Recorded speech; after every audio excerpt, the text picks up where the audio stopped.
Hello, everyone, and welcome to episode 33 of Wind Down Wednesday. Okay, I got really nervous again tonight, which is what happened to me last week. So I think this is going to be another really good episode. And if you didn't see last week, I highly encourage you to watch it. It was a very vulnerable episode for me, but it really opened up a lot of things and it opened up the space that we're going to talk about tonight. And I will recap just a little bit, just in case you weren't here for last week. But I'm going to start tonight by calling out the spiritual community a little bit for focusing sometimes exclusively on light, on the positive part of spirituality. And absolutely, this is part of the work. This is a wonderful part of the work. It's the joyful part of the work, which is probably why so many people focus so much on it. But walking a spiritual path is not all kittens and rainbows, as I said earlier today to somebody. When I thought about what to title this episode, there's a lot of words that came in, and finally I settled on transformation. But I was talking to a friend and I was like, I might as well just call this When Spiritual Work Really Sucks, because that's kind of what we're going to talk about tonight. But sometimes it does. Sometimes this work is hard, and without darkness, we don't have light.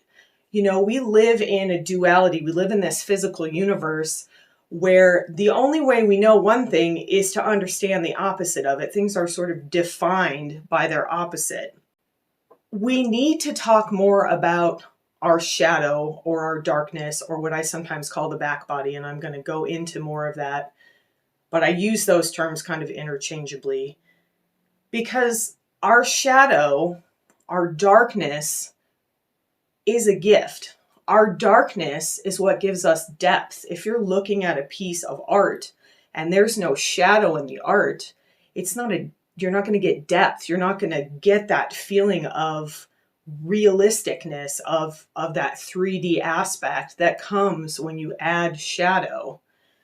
And that's true of our spiritual being. The darkness within us adds depth.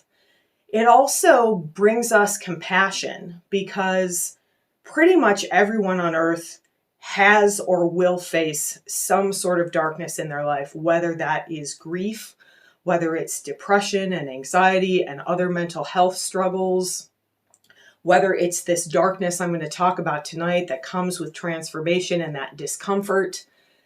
And looking at darkness and understanding our darkness helps us recognize that it's active in other people, and it gives us compassion.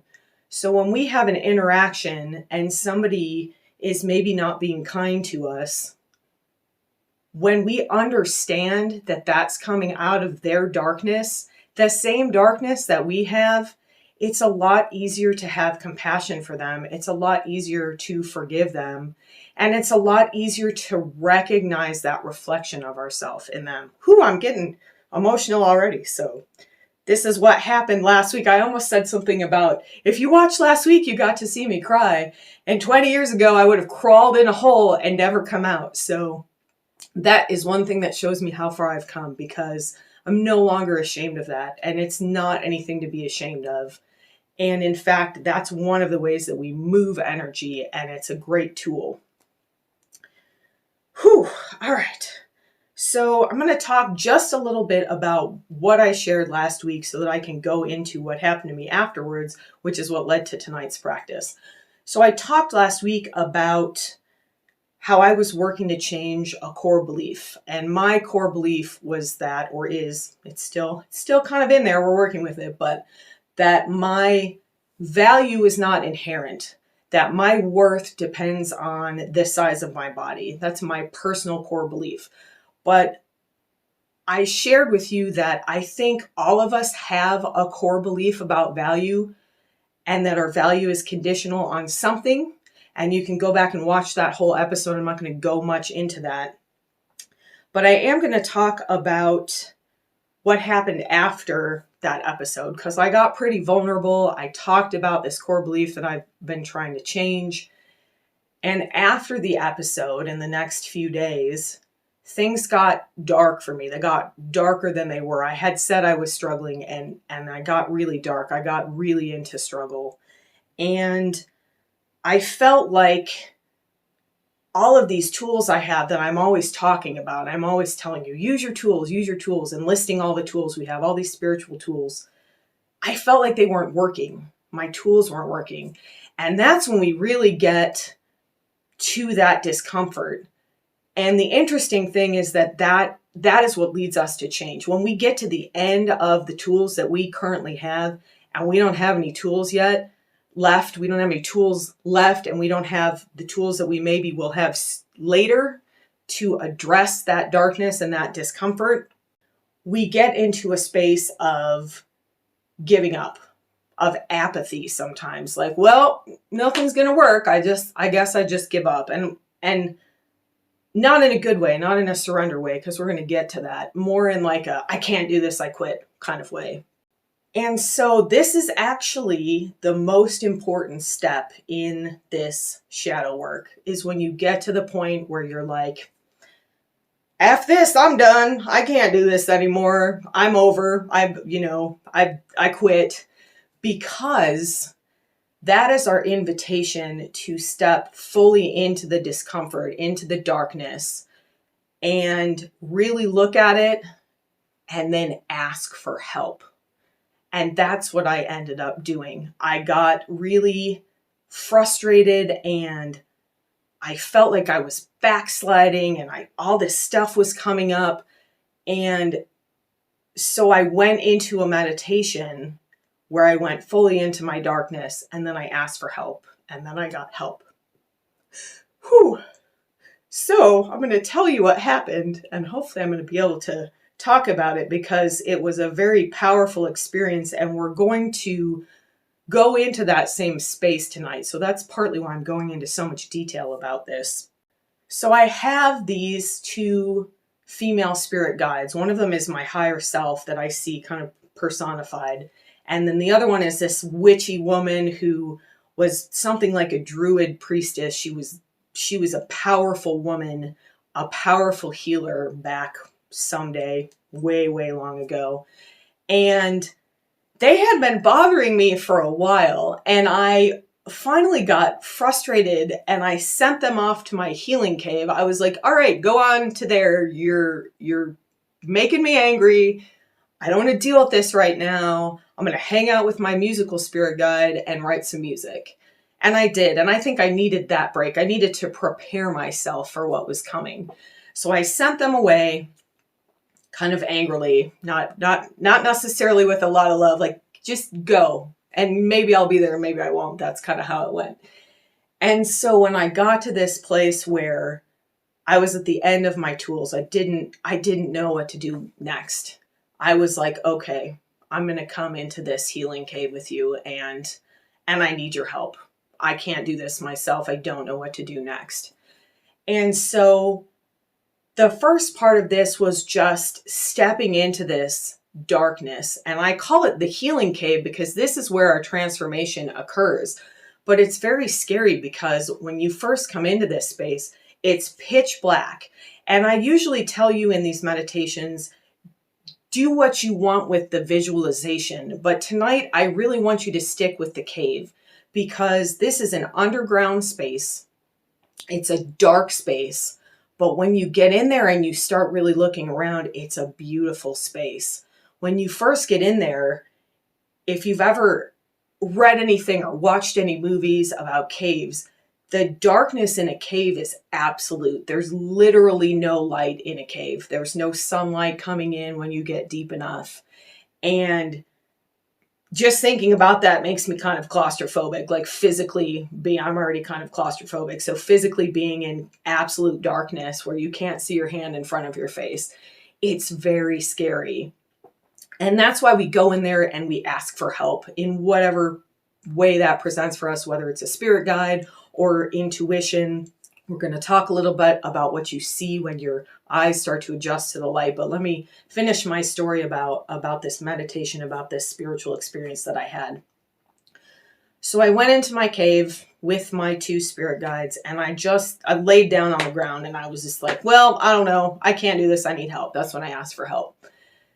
And there's something about asking for help in that desperate place. And I've talked about it before. That's what happened to me when I talk about the experience I had that led me to write my book.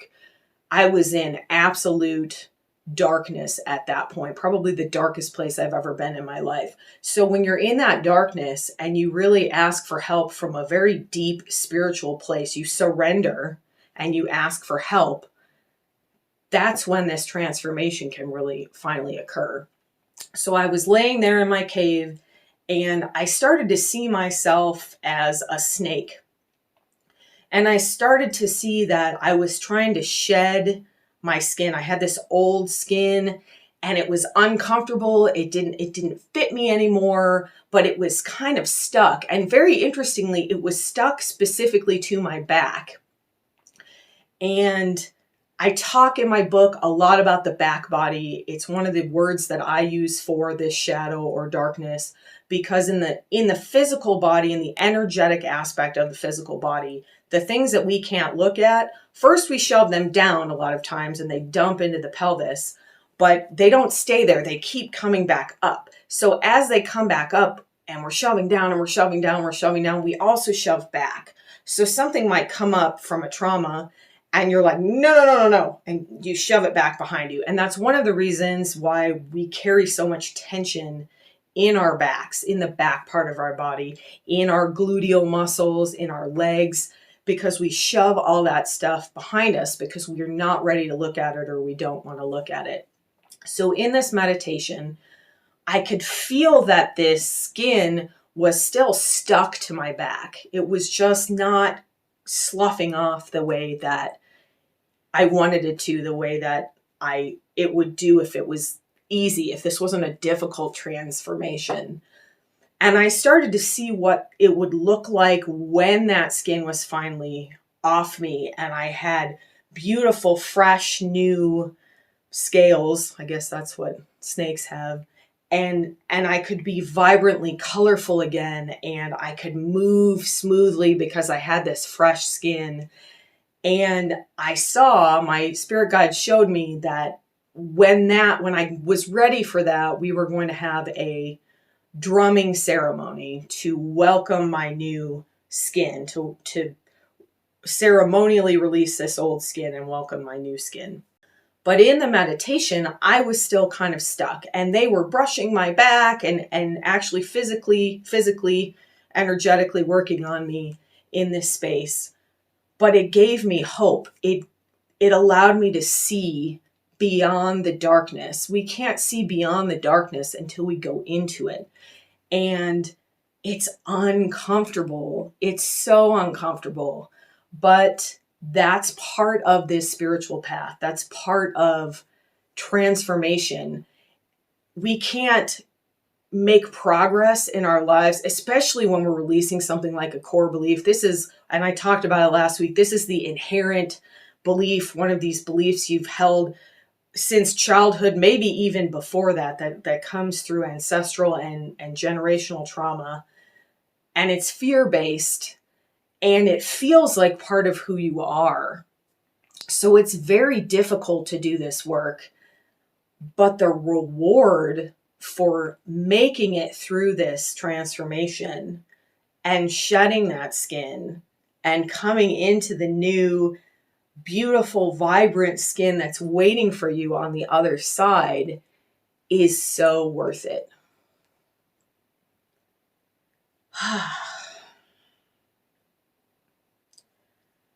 So transformation, it's messy and it's painful. It requires stepping fully into our darkness and our discomfort. But asking for help is key. And this comes in many forms. Asking for help from another person, in whatever form that is, whether it's a friend or a professional. asking for help internally from your own spiritual guides and your higher self, and ultimately asking for help from that divine, from that power that's greater than ourselves, and surrendering to the wisdom that comes when we reach the end of our rope, when we reach the end of our knowledge, when we reach the end of our current tools, and we say, I need help. So tonight in the meditation, we are going to visit our healing cave. We're going to go to our energetic sanctuary, to our planet. And I encourage you again, let this be a cave. It's important that this is a cave, that there's darkness in this cave. But we're going to explore the cave gently and together so it's less scary. And when you get into the cave, this is what you'll notice. This is what happened to me. Your eyes start to adjust. Maybe your guides have built you the tiniest little fire, or there's embers and there's a little bit of light. And you start to look around and you see beautiful crystalline formations, mineral formations, colors. Maybe you hear water in the distance and there's an underground river in your cave of healing. Darkness is not bad. It's not a bad thing. It's a scary thing, but it's not a bad thing. It's an integral part of our healing process. And without darkness, we don't have light. Without going fully into this darkness, we're never going to make it back into that joyful light that everyone is so happy to talk about. But it's important to recognize the value in darkness, the value in our shadow self. All right, let's start on our meditation.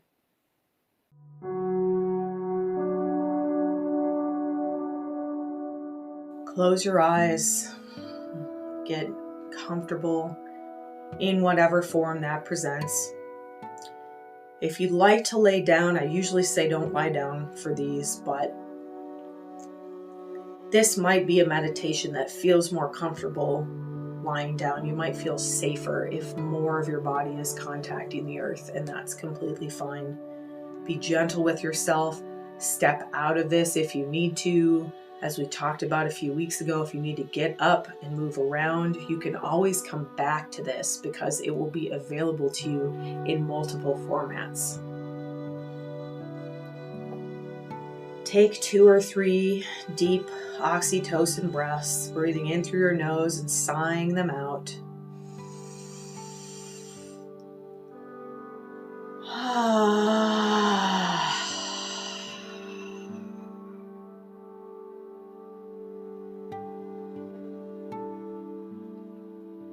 Allow that beautiful crown chakra to open, that area at the top of your head.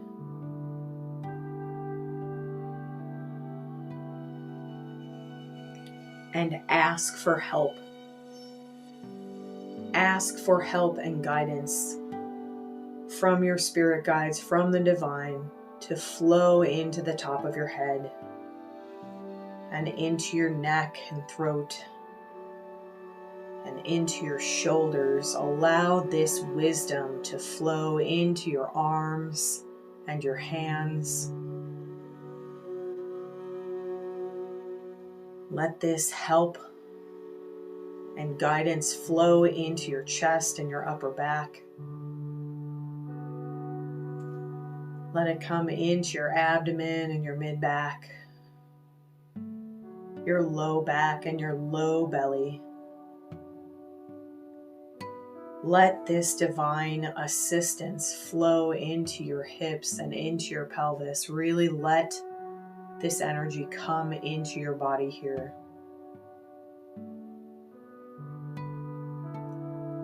Allow it to flow down your legs, through the thighs and into your knees.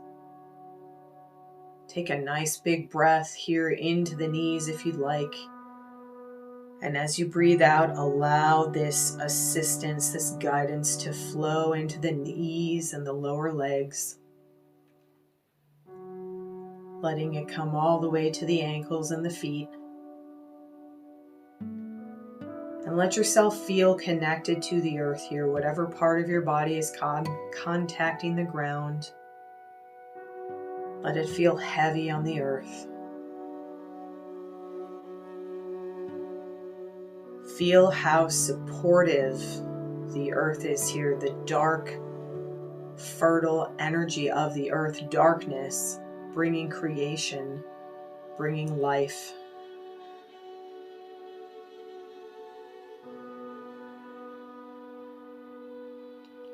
We're going to stay fully in the body tonight, so you can draw your sanctuary to you, draw your planet to you, draw your energetic sanctuary to you.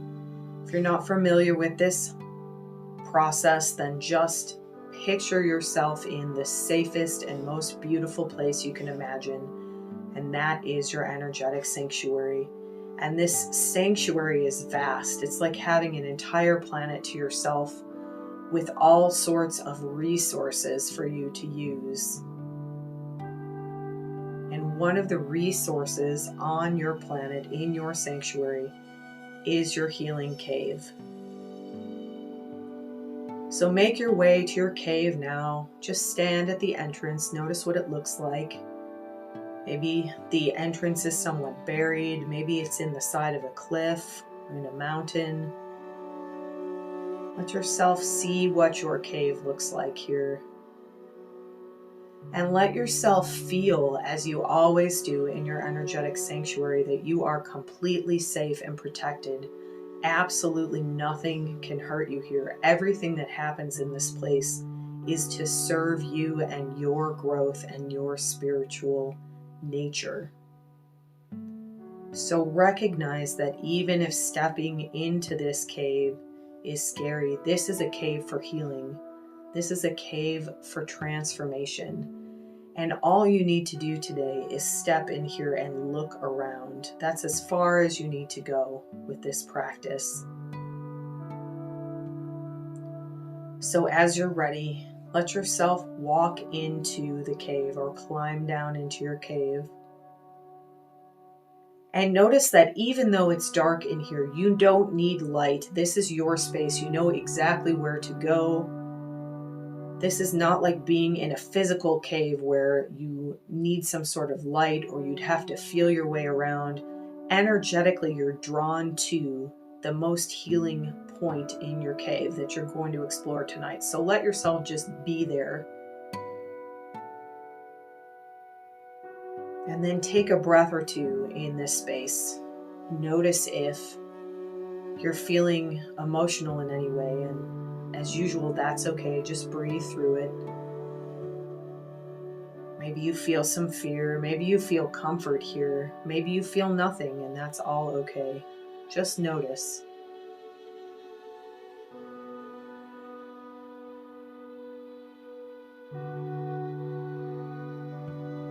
And as you begin to come fully into this space to feel somewhat more comfortable or less uncomfortable, let yourself look around and notice that even in the darkness here, you can see something. You can see some rock formations or some crystals. You can see some colors. Perhaps you hear a river or some underground water in the distance or the gentle dripping. Perhaps you feel a cool breeze on your face. Perhaps you hear the wind singing your name and telling you that this is a safe space, a healing space.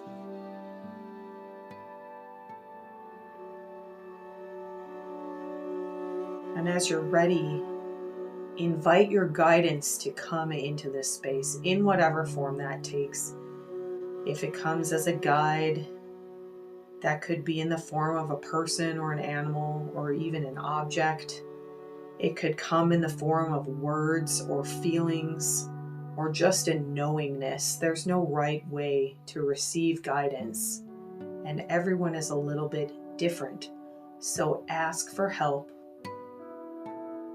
and then surrender to that help and see what happens.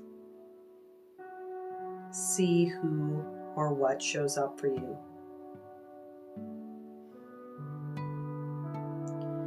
And as usual, if nothing comes, that's fine. You're exploring your cave. You can go back to looking around. You can travel a little bit deeper if you're not receiving information tonight or you're not comfortable with this part of the meditation. Just go back to some exploration. But if your guidance is coming to you, then listen to what it has to say. Is there something in the darkness it's time for you to look at? Something you're ready to see? Is there a transformation waiting for you? Are you already in that transformation and you're ready to start looking at what happens on the other side of it? Just let this come to you effortlessly. And let yourself remember how safe you are, that this is a healing space, that nothing bad can happen to you here.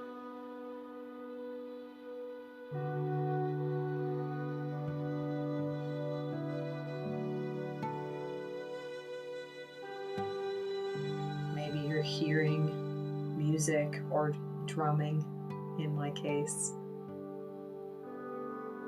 Maybe you're still exploring. Just give yourself a few moments here to let this unfold as intuition guides you.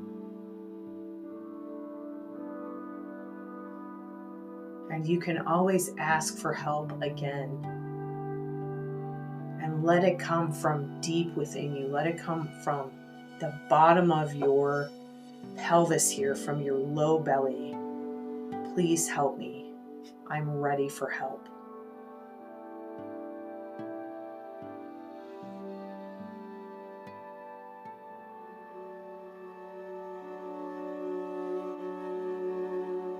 Allow yourself to stay with this for a few more moments.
Let yourself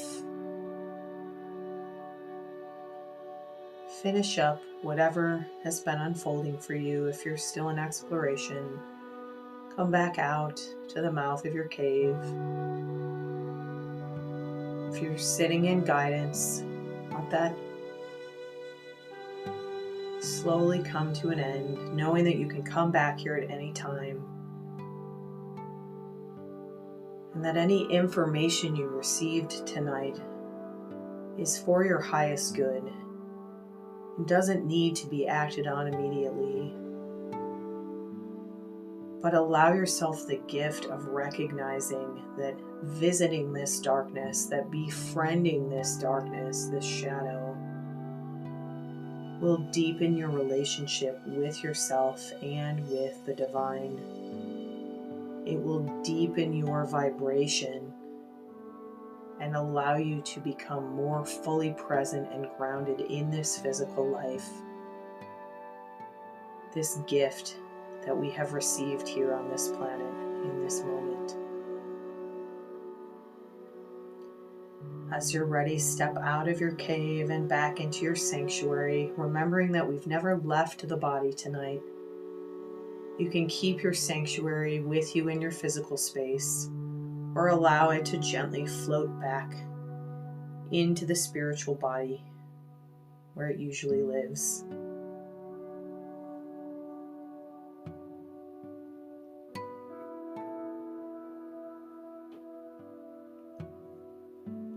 Put your hands on your heart if you like, and take 2 or 3 deep breaths and let them out with a big sigh.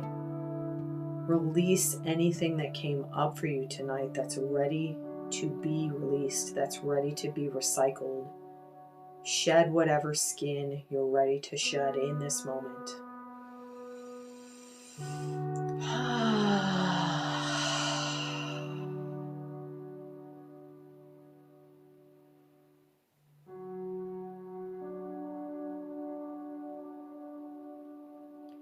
And as you're ready, you can allow that crown chakra to gently close, or allow it to remain open for your highest good. And briefly invite that divine joy and bliss, that golden light of spirit, to come into your body and join with this delicious darkness. Let this light and darkness merge, recognizing that they absolutely exist in the same space. Allow this light to come in through your head and your neck. Let it come down into your arms and hands and into your torso. Let this divine light come into your hips and your pelvis, into your thighs and knees. Allow this light to flow all the way down your lower legs into your ankles and feet. And pause for just a moment to notice the beautiful interplay here of light and dark, the dance that exists in this duality, in this physical world. Recognize the beauty that's here, even in pain. There is beauty if we let it flow, if we allow ourselves to continue to grow and transform. We can release pain and keep moving forward.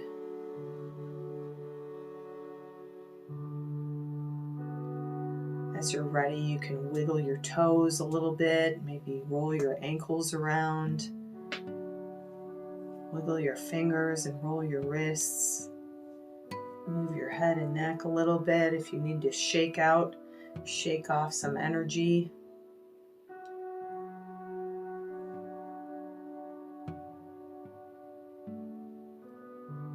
And as you're ready, you can open your eyes.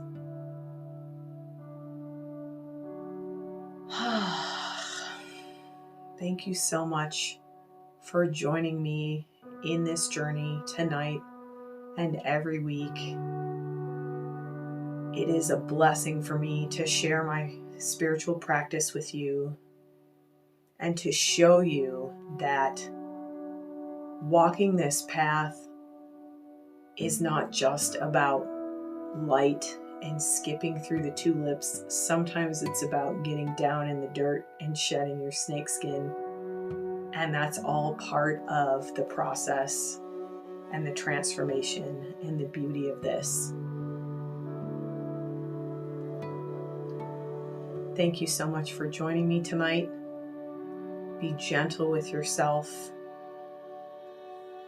and enjoy the rest of your evening, the rest of your week. And I will see you next week for Wind Down Wednesday.